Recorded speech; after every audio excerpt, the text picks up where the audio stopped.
টানা 2 মাস রক্তক্ষয়ী যুদ্ধের পর যুক্তরাষ্ট্র ও ফ্রান্সের মধ্যস্থতায় 60 দিনের যুদ্ধবিরতিতে পৌঁছায় ইসরায়েল হিজবুল্লাহ। এর মধ্যে এ যুদ্ধবিরতিকে স্বাগত জানিয়েছেন বিশ্ব নেতারা। এ নিয়ে মুখ খুলেছেন হিজবুল্লাহকে দিনের পর দিন সমর্থন জুগিয়ে আসা ইরানও। যুদ্ধবিরতি কার্যকর হওয়ার কয়েক ঘণ্টা পর বুধবার ইরানি পররাষ্ট্র মন্ত্রণালয়ের মুখপাত্র ইসমাইল বাঘাই এক বিবৃতিতে লেবানন সরকার, জনগণ ও প্রতিরোধ আন্দোলনের প্রতি ইরানের দৃঢ় সমর্থনের কথা পুনর্ব্যক্ত করেন।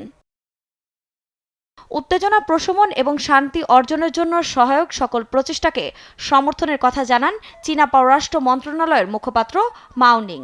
একই সঙ্গে বর্তমান পরিস্থিতি বেইজিং মনোযোগ সহকারে পর্যবেক্ষণ করছে বলেও জানান তিনি। মধ্যস্থতাকারী দেশ ফ্রান্সের প্রেসিডেন্ট ইমানুয়েল ম্যাক্রো হিজবুল্লাহকে সতর্ক করে বলেন, গোষ্ঠীটি চুক্তি লঙ্ঘন করলে আবারও হামলা চালানো হবে। চুক্তিটি লেবাননের জন্য একটি নতুন অধ্যায় উন্মোচন করতে হবে। ইসরায়েলের জন্য এটি বেশ গুরুত্বপূর্ণ। উত্তরাঞ্চলের বাসিন্দারা নিজেদের বাড়িতে ফিরে যেতে পারবে। En étroite coordination avec les États-Unis d'Amérique et sous l'impulsion du président Joe Biden.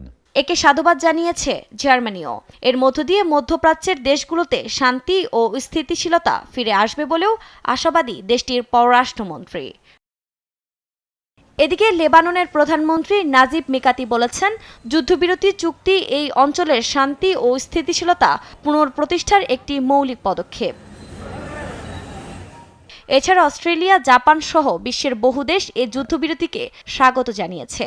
গত বছর গাজায় আইডিএফ হামলা শুরুর পর থেকে ফিলিস্তিনিদের সমর্থনে ইসরায়েল ভূখণ্ডে রকেট ও ড্রোন দিয়ে হামলা শুরু করে ইরান সমর্থিত গোষ্ঠী হিজবুল্লাহ। প্রথম থেকে সংঘর্ষ হলেও চলতি বছরের সেপ্টেম্বরের শেষের দিকে হিজবুল্লাহর বিরুদ্ধে ব্যাপক বিমান হামলার পাশাপাশি স্থল অভিযান শুরু করে ইসরায়েলি বাহিনী।